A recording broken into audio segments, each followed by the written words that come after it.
What is up, everybody? I'm Peter Cole, and today I wanted to discuss a topic that's hot in the video game industry right now, and that's virtual reality. Whether it's about it possibly being just a gimmick or a fad, or if it's worth the money and good quality, there's a lot to talk about, so let's get into it.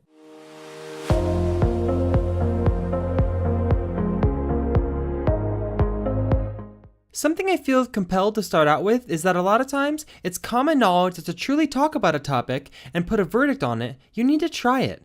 This is the most true of anything I've experienced when it comes to VR. VR cannot be demoed in a way that does it any justice, and there's a reason why many people, when talking about the first time you try VR, say it's akin to a religious experience. You can't possibly understand or have a true judgment on VR and its viability until you have actually used it. I've played games on HTC Vive and Oculus Rift, and so I've spent enough time on each to have a pretty strong opinion on them. First, let's talk about whether or not they are a gimmick. When 3D came out, it was touted as the next big thing, but the market quickly showed that it wasn't interested and 3D died pretty quickly. The same happened with Xbox Kinect and PlayStation Move. The market will tell whether or not something is just a gimmick. Speaking strictly on the market, VR is not a gimmick. While recently it's been reported that sales for the Oculus Rift have come too close to a halt, PSVR and HTC Vive are still going strong. So far, according to financials and the usage of the products, VR has shown it isn't an economical gimmick. However, the market isn't the only thing that matters when considering VR's viability and mass consumer adoption and acceptance. For VR to become a staple, it must be useful and have continually released experiences and new functionality that make it worth owning. Enthusiasts have pointed out incredible concepts for it, such as 360-degree cameras at concerts or sports games, so you can put on your headset and be teleported to a front row seat as if you're there. Or maybe walking through museums or ancient structures as if you're a tourist in somewhere like Italy. And while these grand ideas do seem amazing, VR won't be able to reach these heights if it isn't adopted into many homes and different markets. So what does all that mean? To really deduce if VR is a gimmick, we have to decide if what's out now for the 3 different VR headsets and what's announced to come is enough to encourage large adoption. My personal opinion? Even the short demo items are enough to not only make me buy a VR headset, but also to encourage others to as well. Let's take Tilt Brush on the HTC Vive for example. In this game, you use the Vive's controllers to draw in a 3D space. When you're walking around, moving through, inside and out, ducking under, and going over your drawings, it's an experience so surreal it's hard to describe. The first time I did this, I was so ecstatic and filled with awe that I laughed and smiled the whole time. It's an experience I could do for hours and hours on end because of the unlimited potential of what you're able to do and make. But let's be honest, the average person is not going to spend $300+ on a headset only to have the option of various glorified demos. The necessity of success, and thus overcoming any notion of gimmickry, is determined by whether or not developers will be willing to bet their cards on VR development. There are a lot less VR units in the wild than plain old consoles, and thus an expensive investment, VR development, has to be weighted on its more than likely negative return on investment here in the beginning.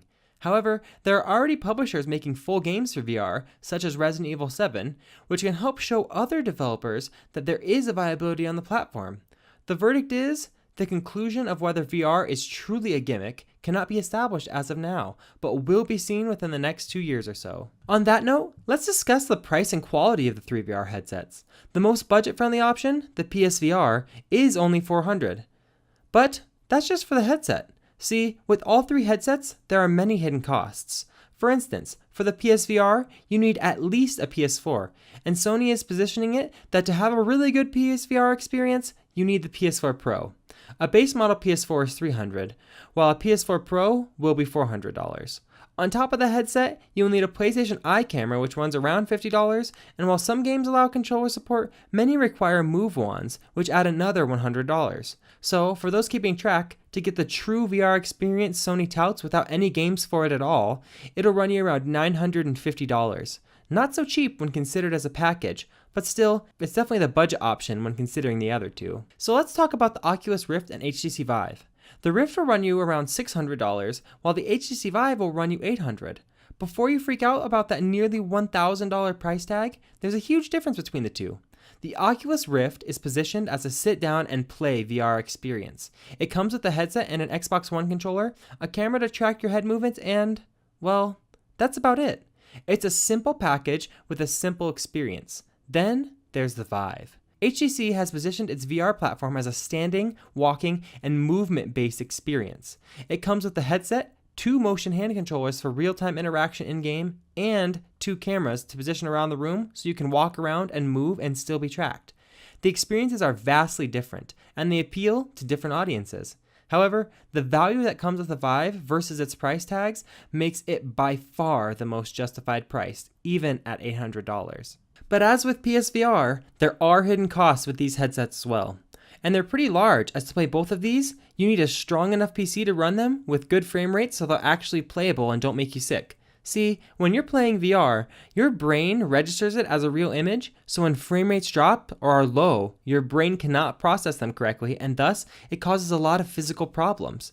The good part for us is that the required specs for both are nearly identical, meaning we can pretty quickly examine them. So let's say you're going for a budget build that's just powerful enough, since you're already spending a heavy chunk of coin on the headsets themselves.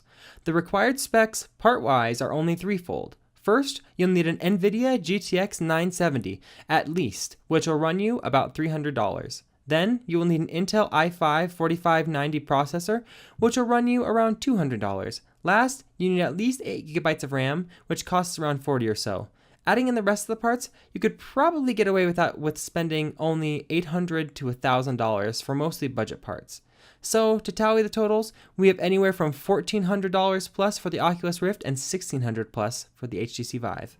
Now, I don't think anyone will deny that, for any of these platforms, it's not cheap. For most people, that's out of their budget in the first place. And with a library of not many full games, at a glance it's easy to dismiss VR as a fad for people with a lot of money. But let me tell you, it's not. From the first moment you step inside the headset and put on headphones, it's an experience that rivals some of the most special experiences I've ever had. It's a dream every gamer has imagined, being totally immersed in a 3D world with you as the character and not just controlling the camera. Well, it exists, and it's fantastic. When you walk around a world in the Vive and you're interacting with hands in the game and picking up and moving objects, it's just surreal. So what's the point of all of this? Well, right now, PSVR has the best chance of reaching mass adoption. However, it's not these first-generation headsets that are going to be the true breakthroughs.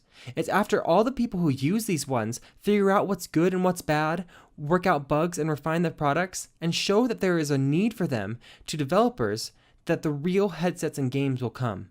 Then, experiences will slowly expand beyond games, and we already see that with what Facebook hopes to do with Oculus.